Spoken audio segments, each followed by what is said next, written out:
Father से छुप के बिल्कुल जरूर देखी और उस पर मार भी खाई, क्योंकि उनको पता लग गया। हुआ ये कि हमारी जो ना मोस्टली फैमिली में लोग फिल्म बिजनेस से ही थे।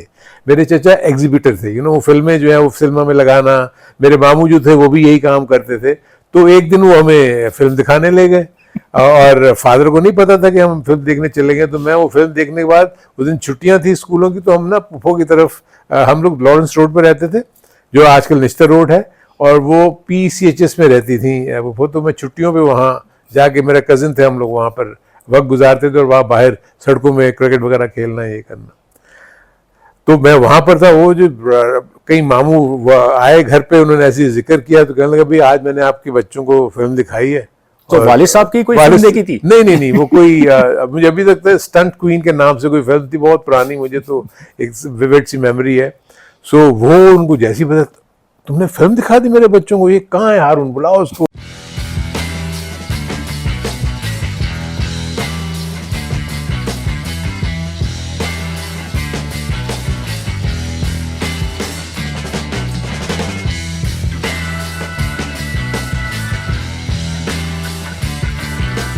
मैं हूं अब्दुल रशीद शकूर और आज मेरे साथ पाकिस्तान के साबिक टेस्ट क्रिकेटर हारून रशीद साहब मौजूद हैं। हारून रशीद साहब ने पाकिस्तान के लिए 23 टेस्ट मैचेस खेले, 3 सेंचुरियां स्कोर की। फर्स्ट क्लास क्रिकेट में 15 सेंचुरियां उन्होंने स्कोर की। क्रिकेट के रिकॉर्ड्स आदाद शुमार तो अपनी जगह अहम, लेकिन पाकिस्तान की क्रिकेट के लिए उनकी जो खिदमात हैं, पाकिस्तान क्रिकेट बोर्ड में रहकर उन्होंने मुख्तलिफ ओहदों पर काम किया और बड़ी इंटरेस्टिंग चीज़ें हैं उनकी ज़ात से वाबस्ता हैं, जिस पर आज हम उनसे बात करेंगे। थोड़ा रिवायती जो क्रिकेट की गुफ्तगू है उससे हटकर हम उनसे बात करेंगे।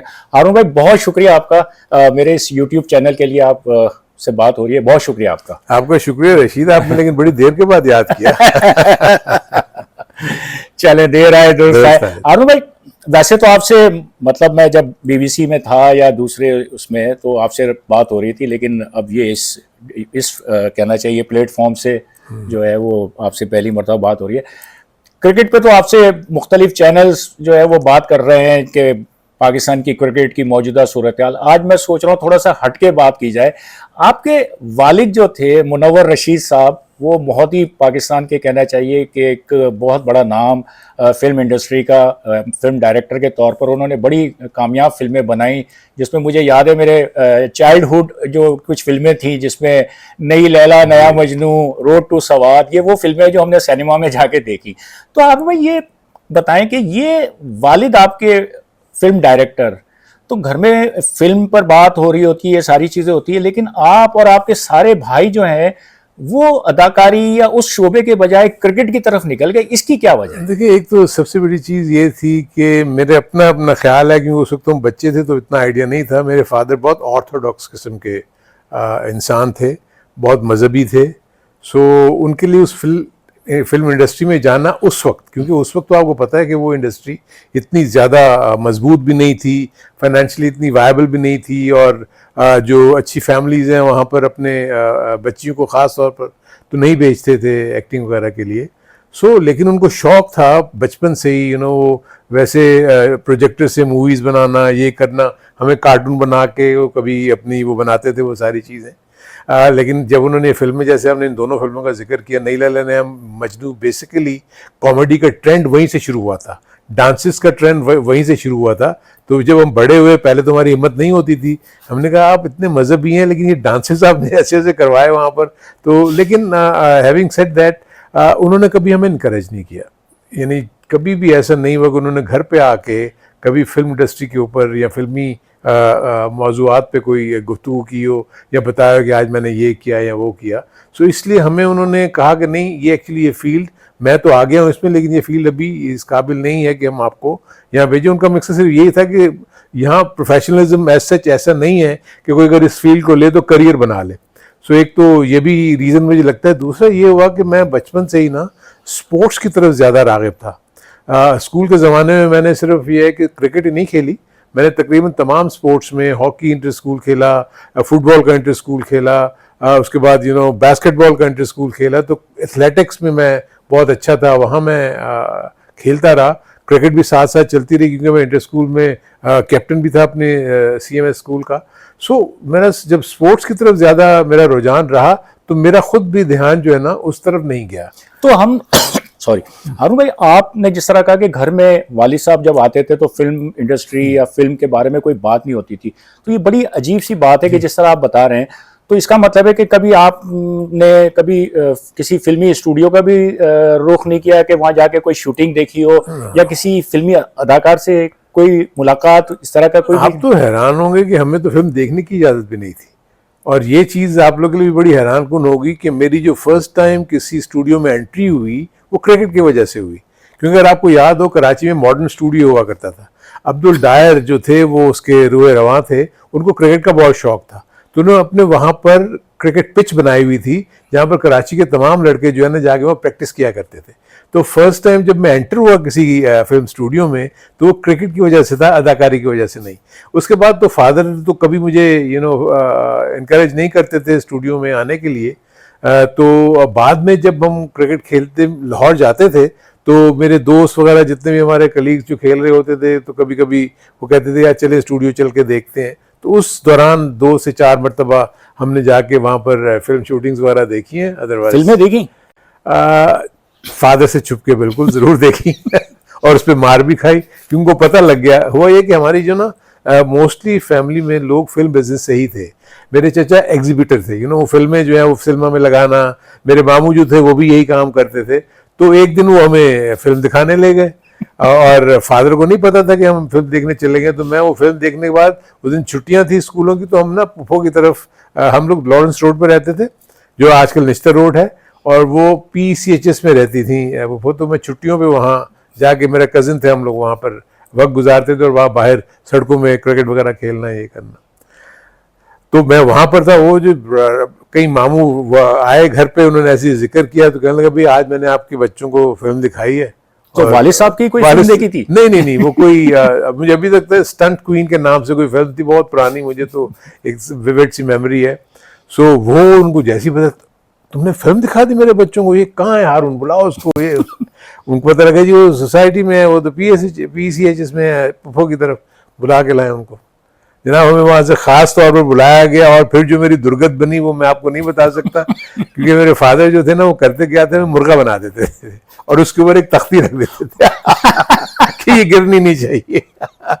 बड़ी इंटरेस्टिंग। आई थिंक प्रॉब्ली ये पहली दफा ही ये डिस्क्लोज हो रहा है और आपके इसी YouTube चैनल से ही लोगों को पता लगेगा कि कि हमारा बचपन कैसे गुजरा, क्योंकि हमें मगरिब के बाद तक बाहर रहने की इजाज़त नहीं थी। आई थिंक उसका एक तो मैं समझता हूँ कि हमें उस वक्त तो बड़ी सख्ती लगती थी, लेकिन अल्लाह का इतना शुक्र है कि मैं फील करता हूँ कि वो जो अर्ली डेज जिस तरह फादर ने हम पे इस तरह की सख्ती की, अल्लाह ताला ने हमें बुरी सोबत से बचाया। जो मैं ये फील करता हूँ कि जो मुझे उसका जाके बाद में जो उसका फ़ायदा हुआ वो ये हुआ कि अच्छे और बुरे की जो तमीज़ थी ना वो मुझे बड़ी यंग एज में ही आ गई। जब मैं कॉलेज में गया तो कॉलेज में तो आपको पता है थोड़ी आज़ादी होती है, लेकिन वो जो अपब्रिंगिंग थी उस वक्त तक की, यानी मुझे इतना अच्छी तरह याद है कि जब मैट्रिक तक मुझे नहीं पता था कि सदर कहाँ है।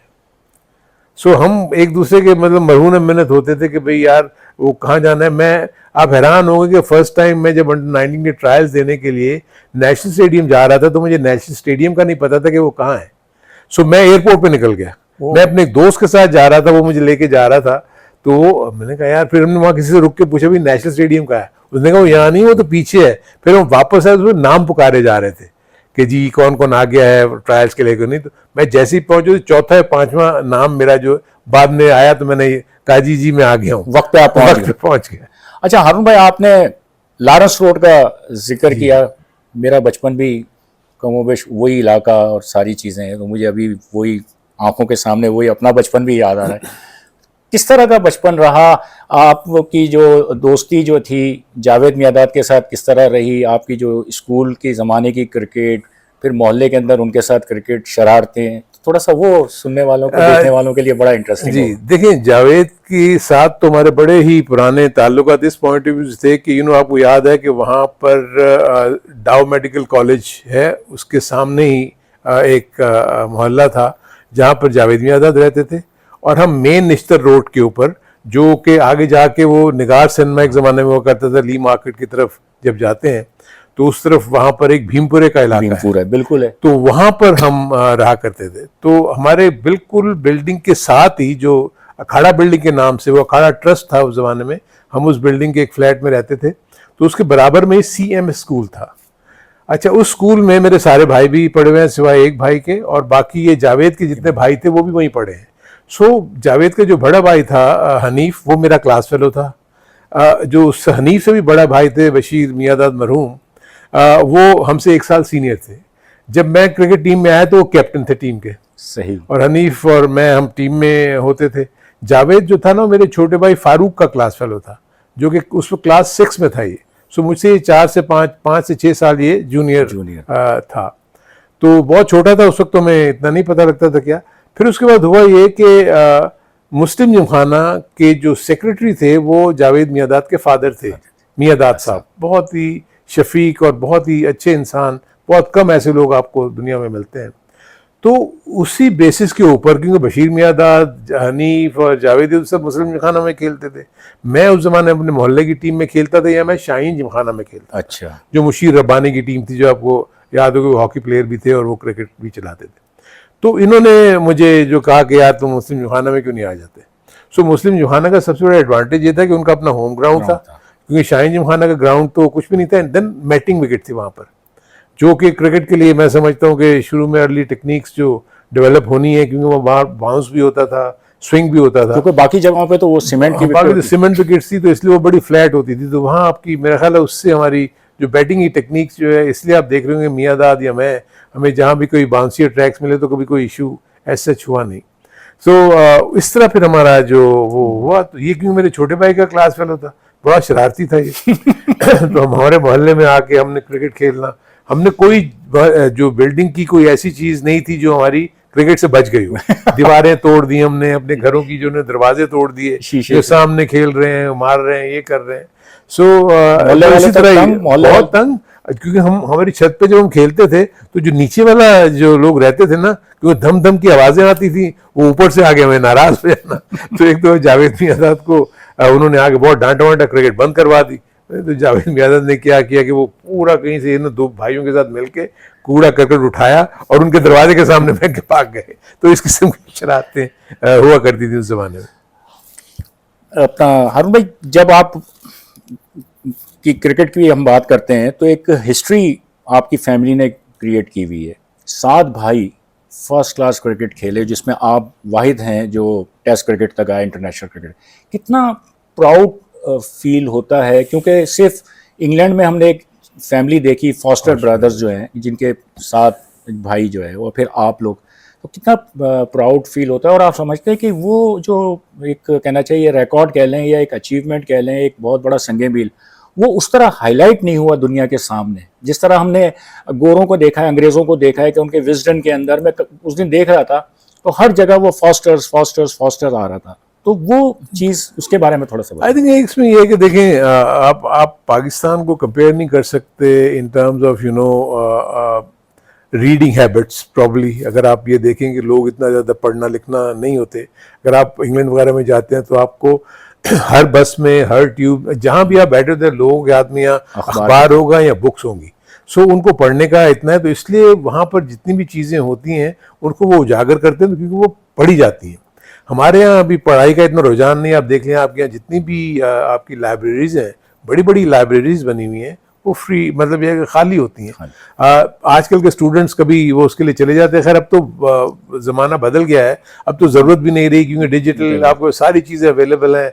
आप इंटरनेट पे चले जाएं, कौन सी चीज़ ऐसी है जो आपको नहीं मिलेगी। और सबसे बड़ी बात यह है कि क्रिकेट लिटरेचर हमारे यहाँ बहुत कम, और लोग पढ़ते भी नहीं है उसको। सबसे बड़ी चीज़ ये है, जो मेन चीज़ ये है, जो कि इवन प्लेयर्स को भी पढ़ना चाहिए, वो नहीं पढ़ते। तो हम ये भाइयों का जो सिलसिला ये है कि ऑब्वियसली जब मैं अल्लाह ताला ने मुझे जब टेस्ट क्रिकेट खिला दी, तो उस ज़माने में तो क्रिकेट एक बहुत बड़ा वो था। एकदम से ही लोग जब हैं वो क्रिकेट पाकिस्तान को की जब नुमाइंदगी करते थे तो लोग की पहचान बन जाते थे।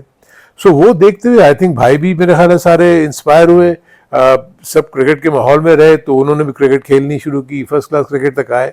आई थिंक 2-3 प्लेयर्स में, 2-3 भाई मेरे ऐसे थे जो मैं फील करता हूँ कि जो उनमें पोटेंशियल था। उमर रशीद में बड़ा पोटेंशियल था, फारूक रशीद में बड़ा पोटेंशियल था, बाद में उसके बड़ा अच्छा ऑफ स्पिनर था, उसके हाथ में थोड़ा सा वो यानी इलीगल बॉलिंग वाला एलिमेंट आ गया, क्योंकि मुझे अच्छी तरह याद है कि ज़हीर अब्बास तक को उसने बहुत तंग किया था जब वो बॉलिंग कराता था। फिर महमूद एक अच्छा मुझे नज़र आता था कि ये बैट्समैन इसको आगे जाना चाहिए। उसको बल्कि मौके भी मिले, उमर रशीद को भी मौके मिले, यानी साइड गेम्स मिले जो एक्चुअली वजह बनती है आपके आगे जाने का कि आप परफॉर्म करेंगे तो आप ऊपर चले जाएंगे। फिर उसके बाद ताहिर, आई थिंक ताहिर के साथ ज्यादती भी मैं फील करता हूँ क्योंकि he was a very good wicket keeper batsman, और जब मौका मिला तो ताहिर को मौका नहीं दिया गया, और ठीक है मसूद इकबाल मरहूम को मौका दे दिया गया, ये तो डेस्टिनी में लिखा हुआ होता है, लेकिन ये 3 से 4 प्लेयर्स ऐसे थे जो कि मैं फील करता हूँ कि इनको खेल लेना चाहिए। ताहिर के तो रिकॉर्ड भी, जी रिकॉर्ड भी बहुत ही आउटस्टैंडिंग है। फिर उसके बाद मोहतशिम रशीद भी अंडर 19 तक आए, लेकिन यह कि उसके बाद फर्स्ट क्लास क्रिकेट में इतना ज़्यादा परफॉर्म वो नहीं कर सके। अहमद रशीद भी खेले। सो आई थिंक इसी तरह रहा, लेकिन यह कि कम से कम वो किसी न किसी डिपार्टमेंट से मुंसलिक रहे। तो किस तरह का माहौल रहा, मतलब आप जो है सबसे बड़े, फिर उसके बाद आपके जो कहना चाहिए नक्शे कदम पर जो है एक दूसरा तीसरा, मतलब 7 भाइयों ने जो है फर्स्ट क्लास क्रिकेट के लिए, तो जब ये सारी इकट्ठे होते हैं, मतलब मौके तो आते हैं ना मिल बैठने के, तो उस वक्त फिर क्या, यानी कुछ वो यानी खुशी का इजहार, कोई गिले शिकवे के कि मतलब मैं नहीं खेल पाया, ये इस तरह की जो चीजें रही कुछ? हाँ नहीं, ये भी नहीं। अव्वल तो देखिए जिस वक्त तो हम खेला करते थे तो ये सब क्लब क्रिकेट भी हम खेल रहे होते थे, और मैं तो पाकिस्तान टीम के लिए चला गया हुआ था सेलेक्ट होके, लेकिन ये लोग तो क्लब क्रिकेट भी खेलते थे। तो जब मैं भी कराची में जब हो तो मैं भी उसी शादाब स्पोर्ट्स से खेला करता था जिसमें ये लोग महमूद वगैरह और फारूक वगैरह खेलते थे। सो फिर हम जब ये कभी भी घर में जब हम सब इकट्ठे रहते थे तो घर में फिर क्रिकेट का ही माहौल हो रहा होता था, वो बस डिस्कशन क्रिकेट, आज आपने मुझे मतलब क्रिकेट से आपने गलत शॉट मार दिया, वो मैं उसको कह रहा हूँ नहीं आपने गलत शॉट मार दिया। सो इस किस्म की नोक झोंक जो है वो रहती थी, और ख़ास तौर पर फारूक बहुत ही क्रिटिकल होते थे हर चीज़ के ऊपर, बड़ा गौर से देखना, और फिर उसके बाद वो नहीं ये आपने ये गलत किया, आपने वो गलत किया। हालांकि आजकल भी वो क्रिकेट नहीं देखते, लेकिन बहुत बड़ा क्रिटिक है अभी भी, वो बहुत सारी ऐसी बातें करता है जो लोगों को समझ में नहीं आती, लेकिन ये है कि वो करता है। फिर बाकी जब आप पाकिस्तान की टीम में चले गए, फिर आप ऑब्वियसली आप एक घर से निकल के आप फिर कि शादियों के बाद आप लोग अलग अलग सब हो गए। तो अब भी जब भी कभी हम इकट्ठे होते हैं, क्योंकि हमारी एक फैमिली गैदरिंग होती है हर महीने में एक आध दफ़ा, सो क्रिकेट तो डेफिनेटली मौजूद रहता है, और उसमें पाकिस्तान की क्रिकेट ज़्यादा बात होती है, बातचीत होती है। वो तो हमेशा से हेडलाइन में रही है। और भाई जब आप टेस्ट क्रिकेट में भी आ गए, इंटरनेशनल क्रिकेट में भी आ गए, तो वालिद साहब जो हैं वो फिर क्या उनकी यानी वो क्या बहुत ज़्यादा खुश थे कि मेरा बेटा जो है, मतलब यानी जिस शोबे को मैं लाइक नहीं कर रहा था, मैं नहीं चाहता था कि वो वहाँ आए और अपना करियर क्रिकेट में बनाए, तो उस वक्त उनके क्या एहसासात थे? बिल्कुल वो यही कहते थे। देखें इसीलिए मुझे पता था एक्चुअली, हुआ ये कि हम क्यों कराची में थे, आपको पता उस जमाने में फिल्म इंडस्ट्री जो थी वो लाहौर में थी। सो फादर ज़्यादातर वक्त लाहौर में गुजारा करते थे। अब जब मैं अंडर 19 की टीम में सेलेक्ट हो गया, जब मैं पाकिस्तान की ए टीम में भी सिलेक्ट होकर जाने लगा, तो उनको मेरा ख्याल है किसी उनके कलीग ने, क्योंकि उस जमाने में आपको पता ना फ़ोन थे ना कुछ था, तो फादर को तो पता नहीं, तो उनके किसी कलीग ने उनको किसी उसमें शिफ्ट में, यानी शूटिंग चल रही थी उस दौरान, बताया पता लगा आपके बेटा सिलेक्ट हो गया। कहते हैं अच्छा सिलेक्ट हो गया। तो इस तरह उनको इत्तला मिली थी कि मैं पाकिस्तान की टीम में आ गया हूँ।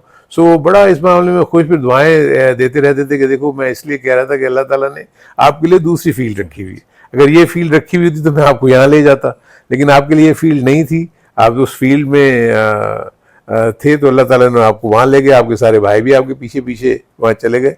तो फिर वो तो कोई भी ऐसी चीज़ नहीं थी, बड़े फिर उन्होंने फॉलो करना शुरू कर दिया था कि मैं कहाँ खेल रहा हूँ कहाँ नहीं खेल रहा। ग्राउंड पे मैचेस देखने में बहुत कम आए, लेकिन जब टेलीविज़न वगैरह पे मैचेस होते थे तो उस ज़माने में आपको पता है ना, सिर्फ फाइनल ही हमारे काज़न ट्रॉफी का फाइनल या अंडर 19 का फाइनल वही टीवी पे आता था, और वो उस ज़माने में आपको पता है ब्लैक एंड वाइट टीवी था, तो वो बिल्कुल डिफरेंट एक कैमरा से वो शूट करते थे सारे मैच को। सो बहरहाल उनकी दुआएं और अम्मी की दुआएं तो ऑब्वियसली देखें, जब तक वालिदैन की दुआएं ना हो तो आपकी तरक्की का सफ़र तो नहीं रह सकता। अरुण भाई आपके टेस्ट करियर को हम देखते हैं तो बड़ा कहना चाहिए कि उस ज़माने में जैसे शुरू हुआ, पहला ही मैच आपने सिडनी के अंदर मतलब ज़बरदस्त परफॉर्मेंस दी, फिर उसके बाद जो वेस्ट इंडीज़ का जो टूर था वो उस जमाने में जिस तरह की वेस्ट इंडीज की जो बॉलिंग थी, डेब्यूटेंट हालांकि थे वो कॉलिन क्राफ्ट और जोएल गार्नर, लेकिन उन्होंने कयामत ढाई हुई थी।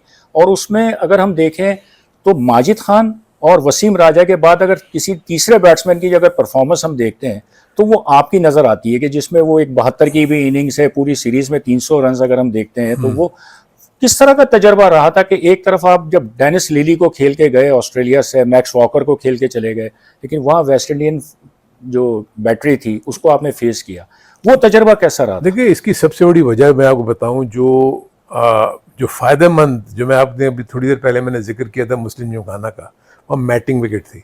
मैटिंग विकेट पे आपका बैकफुट का जो प्ले है ना वो डेवलप होता है, क्योंकि वह गेंद बाउंस करती थी, शॉर्ट पिच भी आपके चेस्ट हाइट पे आती थी, सर के ऊपर जाती थी। तो फिर मैंने और मियां दाद ने, हम लोगों ने जब पता था कि हमने ऑस्ट्रेलिया और वेस्ट इंडीज़ जाना है और वहाँ फास्ट बॉलिंग हुई, तो हम क्या करते थे कि बाउंसर्स की प्रैक्टिस किया करते थे यहाँ पर जाने से पहले। वो मियां दाद तो जीनियस था, हमेशा से उसके जहन में जो क्रिकेट बड़ी चल रही थी, बॉल को गीला करके बाउंस कराना, क्योंकि हमारे घर करीब करीब थे। इवन इत्तेफाक ये हुआ कि जब हम लॉरेंस रोड से मूव करके हम जब फेडरल बी एरिया की तरफ आए, तो मियां दाद की भी फैमिली मूव करके फेडरल बी एरिया की तरफ, गुलबर्ग की तरफ आ गई। तो वहाँ भी हम करीब करीब थे, तो हमारे जो कॉरिडोर्स होते थे वहाँ पर हम क्रिकेट खेलना। फिर वहाँ से भी यूथ सेंटर का एक, आपको याद होगा कि वो बास्केटबॉल कोर्ट था, तो सिकंदर बख्त और ये हम लोग वहाँ जाकर प्रैक्टिस करते थे जब हमें पता लगा कि हमने ऑस्ट्रेलिया जाना। तो उसका एक तो बड़ा एडवांटेज हुआ कि हमारा बैकफुट का जो खेलना था वो हमारा अच्छा था, स्ट्रॉन्ग था। तो इसलिए शॉर्ट पिच बॉल्स जितनी भी आती थी उनको हमें डक करना भी आता था और हुक करना भी आता था। तो एक तो ये बड़ा एडवांटेज हुआ, लेकिन ऑब्वियसली उस पेस को तो पहले कभी इतनी पेस को नहीं खेले थे। इवन हालांकि हम यहाँ डोमेस्टिक क्रिकेट में आसिफ मसूद, सलीम अल्ताफ़ या सरफराज को या इमरान को हम खेल चुके थे, लेकिन उस ज़माने में तो इतने तेज़ तो नहीं थे ये। लेकिन वो जब है तो उनकी हाइट भी बहुत बड़ी थी, और उसके बाद वो जिस तरह बॉल करते थे गार्नर, तो ऐसे लगता था कि आपके बिल्कुल ऊपर आके बॉलिंग कर रहा है। सो उसको मैनेज करना, आई थिंक ये वो वाकई बड़ा मुश्किल था। और उस ज़माने में आपको याद होगा कि कोई हेलमेट नहीं होते थे, कोई प्रोटेक्टिव गियर नहीं होता था, आपके ग्लव्स भी बहुत पतले पतले से होते थे, बैट भी बहुत पतले होते थे, थाई पैड्स और जो पैड्स थे आपके वो भी थिन होते थे। So I think it was really, मैं कहूँगा कि वो स्किल थी जिसकी वजह से आप खेल रहे। फिर हमारे साथ एडवांटेज ये था कि सामने आसिफ इकबाल या माजिद खान या ज़हीर अब्बास, क्योंकि हम तो भी नए एंटर हुए थे, मैं, मियां दाद, इकबाल कासिम, सिकंदर, मोहसिन खान, ये हम तो सब भी पहले टूर था हमारा। सो उनका हमें जो है एक्सपीरियंस, वो अपना एक्सपीरियंस जब हमें देते थे तो उससे बड़ा वो हुआ। तो उसमें आप सही कह रहे हो कि वहाँ बड़ी धाक बन गई थी कि इस मामले में, कि लोग कहते थे कि यार ये फास्ट बॉलर को बहुत अच्छा खेलता है। क्योंकि मुझे अच्छी तरह एक वाक़या याद है कि हमारा ट्रिनिडाड, जो कि वहाँ की सबसे स्लो पिच थी, तो वहाँ हम वो मैच हार गए थे, वो हम मैच जीत गए थे। और उसके बाद हमारा मैच था जमैका में, जो सबसे ज़्यादा तेज़ पिच है, बाउंस भी था उसमें। तो वहाँ एक इंसिडेंट हुआ जिसमें एंडी रॉबर्ट्स जब बैटिंग करने आए तो इकबाल कासिम की बॉल के ऊपर वो सादिक मोहम्मद जो थे वो स्लिप में खड़े हुए थे। तो इकबाल कासिम की गेंद तो उन्होंने कैच किया, और वो बड़ा अच्छा डाइविंग कैच किया। तो एंडी रॉबर्ट्स समझे कि ये कैच नहीं है, बम उन्होंने उठा लिया, लेकिन अंपायर ने आउट दे दिया। और सादिक मोहम्मद ने कैच क्लेम करने के बाद आके बड़ी उससे गुस्से से उसको कहा कि मैंने तो कैच कर लिया और जाओ तुम आउट हो गए हो। बस उसने सिर्फ उसको घूर के देखा, उसने फिर भगा, सी यू ही जमेगा। ओहो उसके बाद उसने अखबार में इंटरव्यू दिया, उसने कहा कि I can't say about Haroon but rest of the batsman they will find it very hard to. अच्छा उसने बकायदा, क्यों उसको वो था भी बड़ा डिसेप्टिव बॉलर था, बड़ा मुश्किल बॉलर था। एक वक्त में तो 3 बैट्समैन अनफिट होकर हम हॉस्पिटल चले गए हुए थे। किसी को उसने माजिद को मुंह पे मार दी, सादिक मोहम्मद के सामने मुंह पे लग गई, वसीम बारी को लग गई, मेरे शोल्डर पे भी बॉल लग गया था। सो लेकिन यह है कि उनको काउंटर करना, I mean it was real fun. मेरा ख्याल है कि वो करेज और आपकी स्किल्स जो थी उसका टेस्ट था वो। आपकी जो 3 टेस्ट सेंचुरियाँ हैं, 2 तो इंग्लैंड के खिलाफ लाहौर, फिर आपने नियाज स्टेडियम हैदराबाद ज्वाइन, लेकिन आपकी जो तीसरी जो सेंचुरी है वो बड़ी इम्पॉर्टेंट इसलिए है कि उसमें पोजीशन भी टीम की इतनी वो नहीं थी, फिर आपने 153 की भी मतलब रन्स किए, फिर पार्टनरशिप भी होती रही है और आप आखिर तक खेलते रहे। उस इनिंग्स के बारे में बताएं, क्योंकि उसमें भी 4 खिलाड़ियों का जो है डेब्यू था, सलीम मलिक, सलीम यूसुफ, नक्काश, उसके बाद राशिद खान। तो वो उस इनिंग्स के बारे में थोड़ा सा आप बताएं कि वो कितनी इम्पोर्टेंट देखिए इनिंग्स। बड़ी अच्छी यादें हैं उसकी मुझे, इसलिए देखिए आपको याद होगा कि अ, उस ज़माने में पाकिस्तान की बैटिंग लाइनअप इतनी मजबूत थी कि उसमें जगह बनाना बहुत मुश्किल था। हालांकि मैं टीम के साथ, आपने 23 टेस्ट मैचेस का मैं बताया, लेकिन मैं अगर 10 साल टीम के साथ रहा हूँ तो मोस्ट ऑफ द केसेस में 12th मैन रहा हूँ, क्योंकि इतनी स्ट्रांग बैटिंग लाइनअप में सादिक और माजिद ओपन करते थे, जहीर नंबर 3 पे, 4 पे मियादाद आते थे, 5 पे मुश्ताक मोहम्मद और 6 पे आसिफ इकबाल, 7 पे वसीम हसन राजा। तो इसलिए जगह आपकी बनती नहीं। 8 पे इमरान खान आते थे बैटिंग करने के लिए, जस्ट इमेजिन। तो वो इसलिए मुझे जो है वो उसमें मौका नहीं मिलता था 11 में, बावजूद इसके कि जब भी साइड मैच होते थे मैं परफॉर्म करता था, रन्स भी करता था, लेकिन वो आसिफ इकबाल वगैरह यही कहते थे यार हम क्या करें, जगह नहीं बन रही, आप अच्छे प्लेयर हो, सब कुछ है। तो वो एक एलिमेंट था कि आपको याद होगा कि एक रिवोल्ट हुआ था अगेंस्ट जावेद मियांदाद। ये ऑस्ट्रेलिया कैप्टन बन के गए थे, उस टूर पे मैं नहीं था। सो आने के बाद 10 प्लेयर्स ने इनके खिलाफ कहा कि हम इनके अंडर में नहीं खेलेंगे। तो उस जमाने की जो मैनेजमेंट थी उन्होंने कहा कि नहीं, हमने प्लेयर्स की उसमें नहीं आना, हम नई टीम के साथ खेलेंगे। तो वो 2 साल के बाद मेरा वो कम बैक हुआ था। बिल्कुल। और वो मेरी पहली इनिंग थी अगेंस्ट श्रीलंका और कराची में, देन विकेटें भी गिर गई। और उसके बाद मेरी राशिद खान के साथ पार्टनरशिप हुई है और मेरी ताहिर नक्काश के साथ पार्टनरशिप हुई। दोनों ने 50-50 की, और आखिर में फिर मैं रन आउट हुआ, आखिरी विकेट मेरी ही थी, क्योंकि मैं देख रहा था कि शायद वहाँ थ्रो करेगा, लेकिन उसने मेरे एंड पे थ्रो कर दी, तो मैं स्लो भाग रहा था तो मैं रन आउट हो गया। लेकिन वो यानी बुनियाद बनी कि उससे हम वो टेस्ट मैच हम जो है वो जीत गए थे। हारून भाई, वही वाली बात के आपने खुद कहा कि बड़े बड़े खिलाड़ी, बड़े नाम आपने गिनवा दिए कि उनके मौजूदगी में जगह नहीं बन रही थी, लेकिन जब जगह बनी तो 82-83 का जो सीजन आते आते ऑस्ट्रेलिया के अगेंस्ट आपने 82 की एक इनिंग्स खेली, उसके बाद एक इनिंग आपकी है 15 रन की, लेकिन आखिरी इनिंग में हम देखते हैं कि वो 0 पे आप आउट हुए हैं, फर्स्ट बॉल डक हुआ है हैदराबाद में, जिसके बाद मियांदाद और मुदस्सर की रिकॉर्ड पार्टनरशिप। क्या वजह है कि उस एक खराब इनिंग्स के बाद जो है वो इतना कुछ वो हो गया कि सब कुछ साफ और आप मतलब टेस्ट क्रिकेट से भी इसका जवाब आज तक मुझे नहीं मिला। ये आप बिल्कुल सही कह रहे हैं कि हुआ ये कि उस दौरान ना मैं थोड़ा सा अनफिट हो गया था, तो मैंने कुछ मैचेस मिस किए थे। तो जब मेरी फिटनेस वापस आई तो मुझे पेशावर में इनके खिलाफ एक मैच इंडिया के खिलाफ खेलने का मौका मिला। वहाँ मैंने सेंचुरी स्कोर की, यानी पेशावर में मैं 3 दिन का जो मैच था उसमें सेंचुरी स्कोर करके इन्होंने फिर मुझे स्क्वाड में लिया और मुझे हैदराबाद में इन्होंने टेस्ट मैच में डाला। इमरान कैप्टन थे उसमें। और वो आप बिल्कुल सही कह रहे हैं कि वो पहली बॉल पे अगर मैं आउट हो गया तो वो दूसरी इनिंग तो मुझे मिलनी चाहिए थी, जो कि मुझे आज तक उसका रिग्रेट रहता है कि ये तो कोई बात नहीं हुई। मैं कराची में भी इन्होंने मुझे ड्रॉप कर दिया, फिर लाहौर में, क्योंकि आपको याद होगा कि माजिद की और इमरान की बड़ी टसल चल रही थी, बिकॉज इमरान ने उसको ड्रॉप कर दिया था इंग्लैंड की सीरीज़ में, तो Majid was not happy about it. कि हालांकि मेरे नज़दीक तो माजिद के साथ ज्यादती भी थी उस वक्त, उसको तो इस वक्त हमारा मेन प्लेयर था, इंग्लैंड में तो बहुत ही अच्छा खेलता था वो। तो उसको उन्होंने ड्रॉप कर दिया। तो वो उसको फिर मुझे लगता है कॉम्पनसेट करने के लिए प्रॉब्ली उन्होंने माजिद को लाहौर में टेस्ट मैच खिलाया था, इफ यू रिमेंबर, और वहाँ भी वो जल्दी आउट हो गए थे, 0 पे आउट हो गए थे। 0 पे आउट हुए। सो ये बहरहाल स्टिल मैं फील करता हूँ कि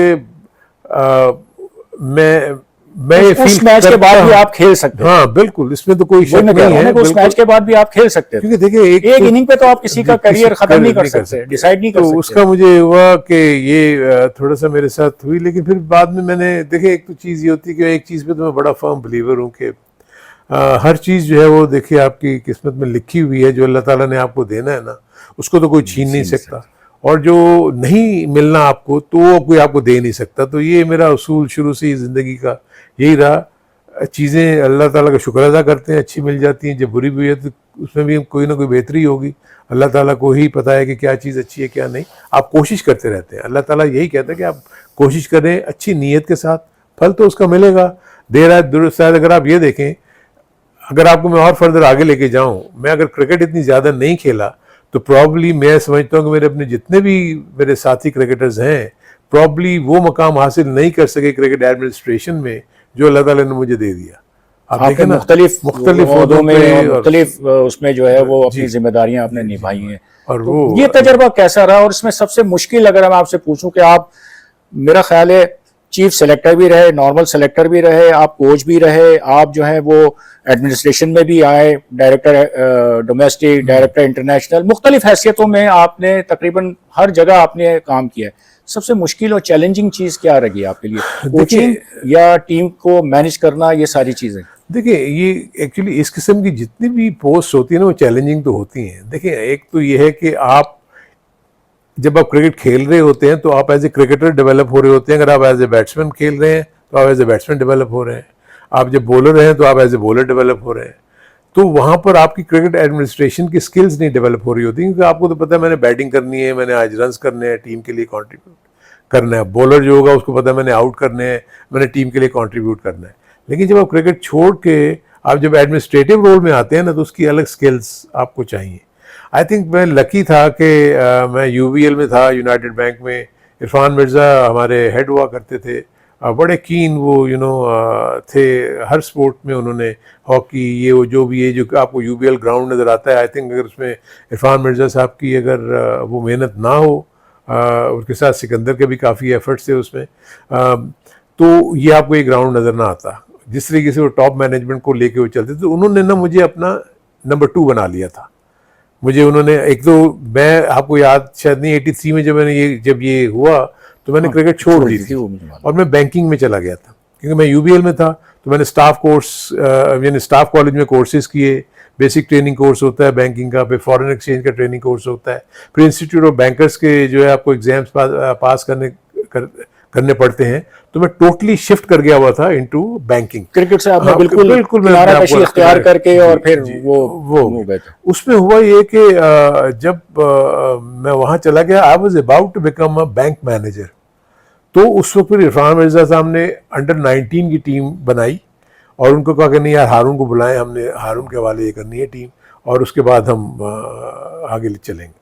तो फिर मैं इस तरह वापस क्रिकेट में आया। अच्छा, उसी दौरान होता ये था कि वीकेंड पे एक आपको याद होगा जावेद सादिक हुआ करते थे एनडीएफसी के, वो उन्होंने ना जो क्रिकेटर्स क्रिकेट छोड़ चुके थे उनकी टीम बना के ना छोटे छोटे शहरों में जाके उनकी अंडर 19 टीम के साथ मैचेस खेलते थे।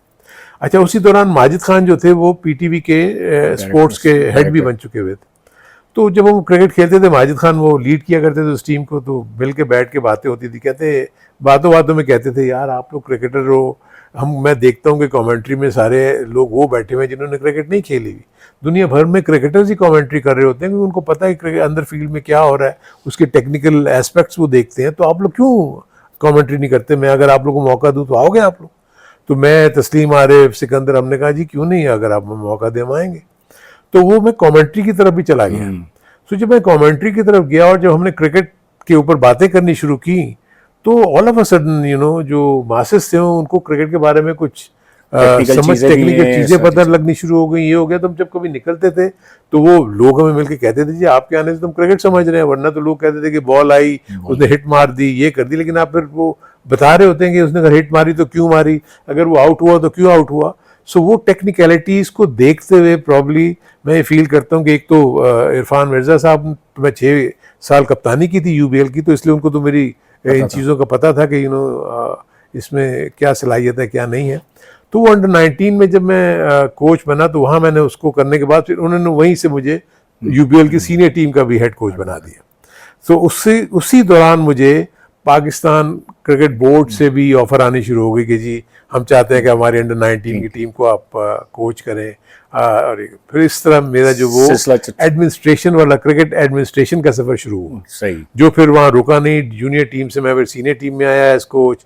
फिर उसके बाद जब मैं मैनेजर बन गया, फिर आपने जब जैसे बताया कि क्रिकेट की उसमें डोमेस्टिक क्रिकेट भी देखी, इंटरनेशनल भी देखी, एकेडमीज भी देखी। सो बहुत ज़्यादा एक्सपीरियंस मुझे हासिल हुआ इसका। हारून भाई, शाहिद आफरीदी की डिस्कवरी, इसके बारे में हम जानना चाहेंगे कि ये हमें वैसे तो पता है कि मुश्ताक अहमद जो है वो इंजर्ड हो गए थे और शाहिद आफरीदी को फिर यहाँ से जो है वो नैरोबी भेजा, वेस्ट इंडीज में थे। बड़ी इंटरेस्टिंग स्टोरी है। मैं आपको बताऊं कि ये मैं तो आपको उस से पहले के वाक़या सुनाता हूँ कि जब ये अंडर 19 की सिलेक्शन हम कर रहे थे, इकबाल कासिम उस वक्त चीफ सिलेक्टर थे, मैं कोच भी था और मैं सिलेक्टर भी था, शफीक पापा भी उसमें थे, हमारे साथी थे एज सिलेक्टर, एक आध और मुझे नाम नहीं याद आ रहा, एक और सिलेक्टर भी थे, उनका नाम मुझे नहीं याद आ रहा, ये तीन। तो हम ये करते थे कि हमने ना कभी भी नेट्स के ऊपर हम ट्रायल नहीं लेते थे। मैं इकबाल कासिम का हमारा ये था कि यार मैचेस की इसको उसमें खिलाएं, और वहाँ से हमें उनके टेम्परामेंट का भी पता लगेगा, क्योंकि हम लोग खुद अंपायरिंग करने चले जाते थे, मैं कोच और इकबाल कासिम कभी अंदर आ गया, कभी शफीक पापा अंदर। सो वहाँ जब कोई बहुत 40 से 50 लड़के हमने इकट्ठे किए हुए थे जो परफॉर्मर्स थे, उनको हमने टीमों में बांट के उनके हमने 3 से 4 मैचेस कदाफी स्टेडियम में कराए थे। तो वहाँ पर ये शाहिद आफरीदी आए थे, और हमारे पास एक ऐसा लेग स्पिनर था जिसका नाम मुझे याद नहीं है, वो पिंडी का था एक से, वो उसने बड़े आउट किए हुए थे, तो वो तो ऑब्वियसली परफॉर्मेंस इतनी थी उसको हम ड्रॉप नहीं कर सकते थे, वो टीम में थे। एक ऑफ स्पिनर को भी हमने टीम में, क्योंकि कॉम्बिनेशन ही होता है, एक लेफ्ट आर्म ले लें, एक ऑफ स्पिनर ले लें और एक लेग स्पिनर ले लें। So during the matches Shahid ने जिस तरीके से बॉलिंग की और जिस तरीके से हिटें मारी, तो मैंने इकबाल कासिम से कहा, मैंने कहा यार इस बच्चे में मुझे कुछ पोटेंशियल नज़र आ रहा है, देखो इसकी रिस्ट कितनी तेज़ है, इतना तेज़ बॉल कर रहा है, लेग ब्रेक, और फिर हिट भी बड़ी ज़ोर से मारता है, और फील्डर बहुत अच्छा है। तो हमारे पास जो ऑफ स्पिनर है वो थोड़ा सा मुझे इतना लगता नहीं है कि इसमें पोटेंशियल है कि वो आगे जाएगा। सो क्यों नहीं हम अगर 2 लेग स्पिनर ले जाएं, तो तुम क्या कहते हो, क्या हम नहीं लेके जा सकते? कहने लगा यार मुझे तो कोई एतराज़ नहीं, आ रहा हूँ तुम देख लो, लेकिन माजिद खान से बात कर लो, क्योंकि माजिद उस ज़माने में चीफ एग्जीक्यूटिव थे, माजिद भाई से बात कर लो, अगर वो मान जाते तो मुझे तो कोई एतराज़ नहीं होगा। मैंने कहा नहीं मैं करता हूँ माजिद भाई से बात। मैंने जाके माजिद भाई से बात की, मैंने कहा जी इस तरह है माजिद भाई, हमारे पास प्लेयर्स तो टीम तो अच्छी बन गई है, रज़ाक भी थे उस टीम में, मोहम्मद वसीम उस टीम के कैप्टन थे, और हमने ये मैचेस वगैरह कराए हैं। ऑफ स्पिनर थोड़ा सा वीक लिंक है, लेकिन एक हमारे पास लेग स्पिनर है जो तेज़ बॉलिंग भी कर रहा है और वो बैटिंग भी कर लेता है, और फील्डर बहुत ज़बरदस्त है। उसने कहा यार आपने पोटेंशियल देखना है, अगर आप समझते हो कि अगर वो बेहतर है तो आप ज़रूर लेके चले जाओ। आई थिंक ये चीज़ शाहिद को भी नहीं पता होगी कि उसकी सिलेक्शन जो है वो, अब मैंने आज तक कभी, क्योंकि आपको पता है कभी मैं इस किस्म की बातें वो करता नहीं, लेकिन अभी आपने पूछ लिया तो मैं आपको बता रहा हूँ। सो शाहिद आफरीदी का उस अंडर 19 की टीम में आना इस तरह हुआ था, यानी वो ओरिजिनल स्क्वाड में नहीं थे, लेकिन यह कि उसकी परफॉर्मेंस को देखते हुए, उसके पोटेंशियल को देखते हुए हमारे सारे सिलेक्टर्स मान के कि नहीं ठीक है यार हम 2 लेग स्पिनर ले जाते हैं। सो इस तरह वो वेस्ट इंडीज़ गए थे, और तब मुझे वहाँ पर रात को सलीम अल्ताफ़ की रात को 3 बजे मुझे कॉल आती है कि जी वो सहारा कप में हमारे 3 से 4 प्लेयर अनफिट हो गए, तो आपके पास कोई ऐसा प्लेयर है जो इनको ज्वाइन कर सकता है? कीनिया में जो कीनिया में टूर्नामेंट नैरोबी के जाना था, अगला पाकिस्तान का सहारा कप से कीनिया में जाना था। हाँ। तो तुम्हारे पास कोई ऐसा यंग लड़का है? तो उस वक्त हमारे 3 से 4 मैचेस हो चुके थे, और उसमें शाहिद ने बॉलिंग भी अच्छी की हुई थी, रज़ाक भी ठीक बॉलिंग कर लेता था, फजल अकबर बड़ी अच्छी बॉलिंग कर रहा था, लेकिन क्योंकि ऑलराउंडर का जहन में था, तो उस वक्त रज़ाक बैटिंग में अभी तक कितने रन नहीं कर रहा था, वो बॉलिंग में अच्छा परफॉर्म कर रहा था। तो मैंने उनका इस तरह एक लड़का है और शाहिद आफरीदी उसका नाम है, तो अगर आप कहते हैं तो मैं इसको भेज देता हूँ, तगड़ा भी है, स्ट्रॉन्ग है, कॉन्फिडेंट बहुत है। कहने लगा नहीं भेज दो उसको, फ़ौरन भेज दो। मैंने कहा कि ठीक है, मैंने उसको कराया, तो जनाब यहाँ तो लोग समझ लगे पता नहीं क्या हो गया, वापस क्यों भेज रहे हैं। वो उसके भाइयों के फ़ोन आ रहे हैं मुझे, हारून भाई ये क्या कर दिया शाहिद ने, आप क्यों भेज रहे हैं ये। मैंने कहा भाई वो पाकिस्तान की टीम में जा रहा है, मैंने मतलब ये कि तो आपको तो खुश होना चाहिए। तो बहरहाल वो उस ज़माने में अगेन जैसे कम्युनिकेशन आपको पता इतनी नहीं थी, तो 4 या 5 दिन के बाद मुझे वहाँ का लोकल जर्नलिस्ट मिलता है, उसके लगा यार आपको पता है कि आपके उस बच्चे ने क्या कर दिया। मैंने कहा क्या हुआ? कहते उसने वर्ल्ड रिकॉर्ड कर दिया, उसने तेज तरीन सेंचुरी बना दी। And this is how Shahid Afridi की जो आप कहते हैं डिस्कवरी इस तरीके से हुई। हारून भाई कुछ आखिरी 1-2 चीज़ें हैं कि आपके करियर में काफ़ी चीज़ें आई, मतलब जब आप खेल रहे थे उस वक्त भी यानी कुछ चैलेंजेस थे, जब आप एडमिनिस्ट्रेशन में आए जब भी थे, जब आप सेलेक्टर रहे जब भी थे। एक वाकया जो है वो है कि आपने किसी प्लेयर को सेलेक्ट नहीं किया और फिर फ़ोन कुछ आया और फायर भी हुआ, या ये बात सही है? हाँ बिल्कुल सही है। देखें एक वक्त था जब हमने ना टैलेंट हंट का किया हुआ था हमने सिंध को और पंजाब साइड। अच्छा उस ज़माने में आपको याद होगा कि टीमें कम होती थी, हमारी डोमेस्टिक क्रिकेट में हार्डली 6 से 8 टीमें खेला करती थी, क्योंकि बहुत ज़्यादा एसोसिएशंस नहीं थी। अब तो खैर हर जगह ही क्रिकेट इतनी हो रही है। सो वो जब हमारा ये सिंध का जो हम टैलेंट हंट करके हम वहाँ ट्रायल्स वगैरह ले रहे थे, मैं कोचिंग भी उनकी कर रहा था और मैं कैंप लगाया हुआ था हमने, तो उसमें एक आध प्लेयर जो है वो सिलेक्ट नहीं हुआ। तो मुझे तो नहीं पता कि कौन था कौन नहीं, लेकिन रात को एक फ़ोन आया कि आपने फलाने प्लेयर को सिलेक्ट नहीं किया, अब आप ये और वो, और आप जो है ना कल आप ग्राउंड में नज़र ना आना वरना हम आपको नहीं छोड़ेंगे।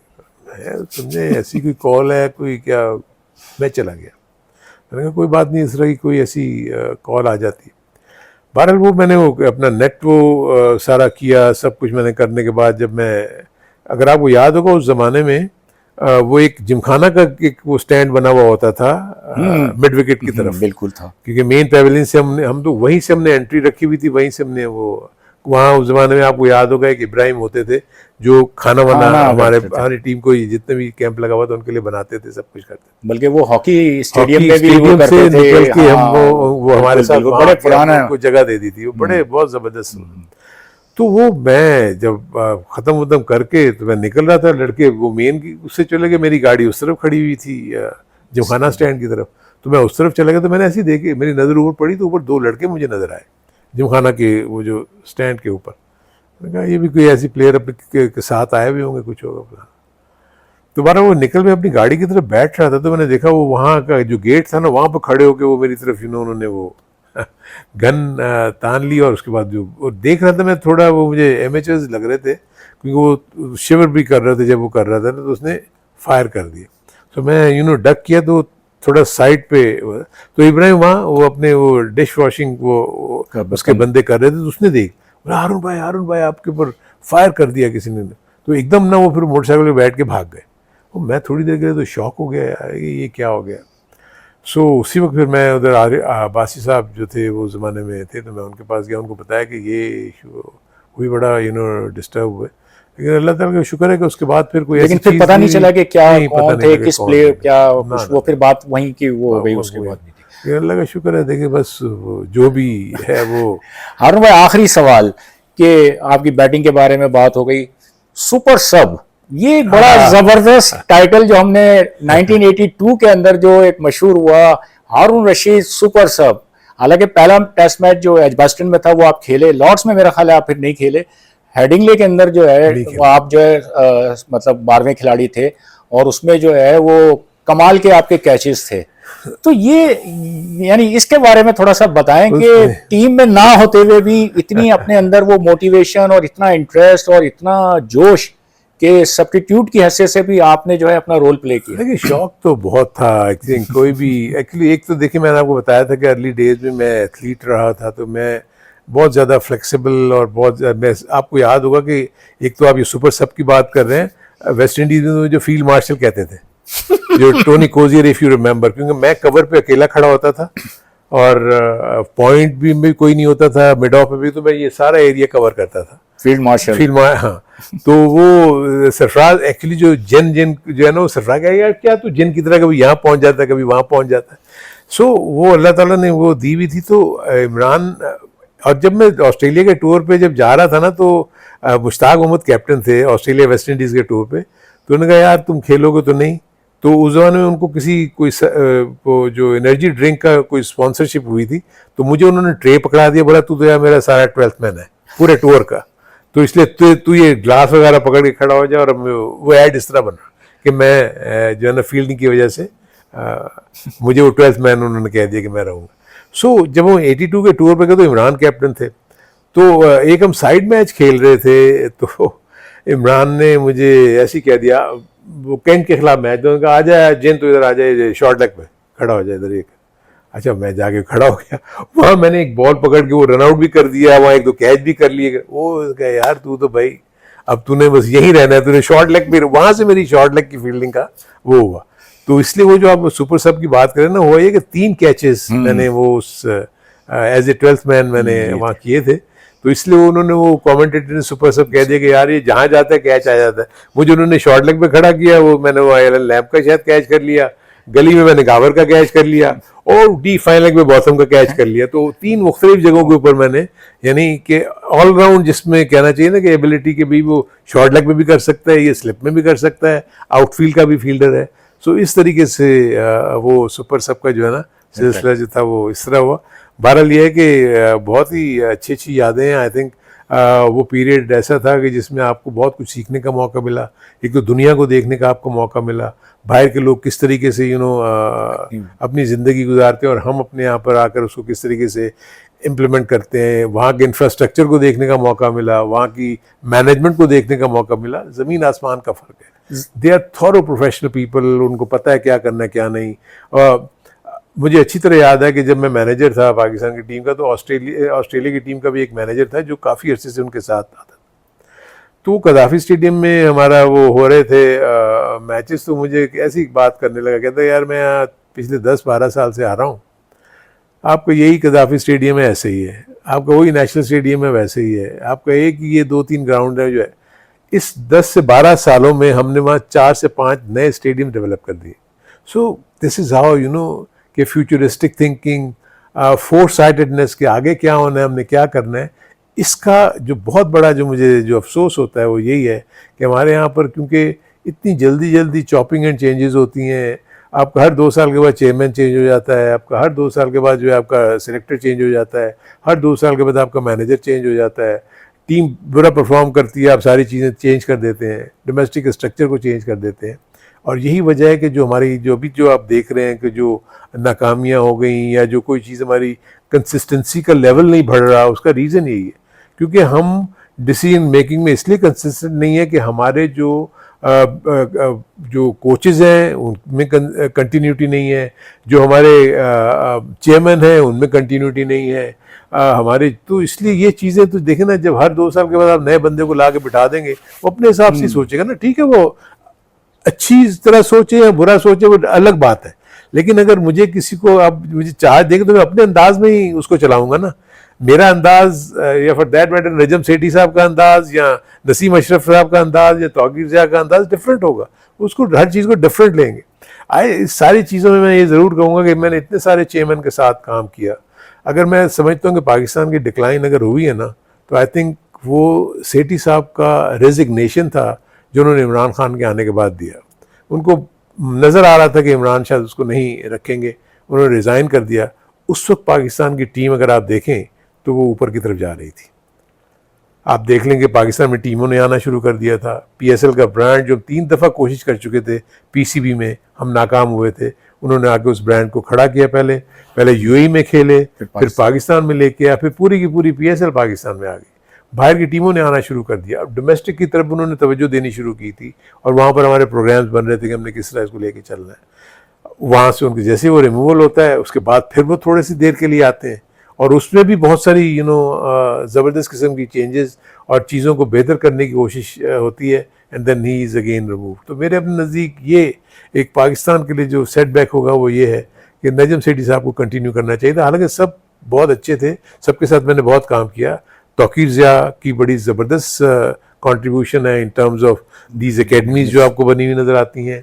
नसीम अशरफ साहब ने जो जूनियर के यूथ के प्रोग्राम्स को हमें बढ़ावा दिया, आई थिंक वो एक बहुत ही आउटस्टैंडिंग चीज़ थी कि उन्होंने आके जिस तरीके से किया। लेकिन आई थिंक नजम सेठी साहब को तो शायद पहली दफ़ा मैं मिला था वहाँ जब वो आए थे एज चेयरमैन, तो उन्होंने यकीन करेंगे पहले क्रिकेट को समझना, उन्होंने कहा पहले तो मुझे बताओ ये कैसे चलता है निज़ाम, मुझे सारी चीज़ें पहले एक्सप्लेन।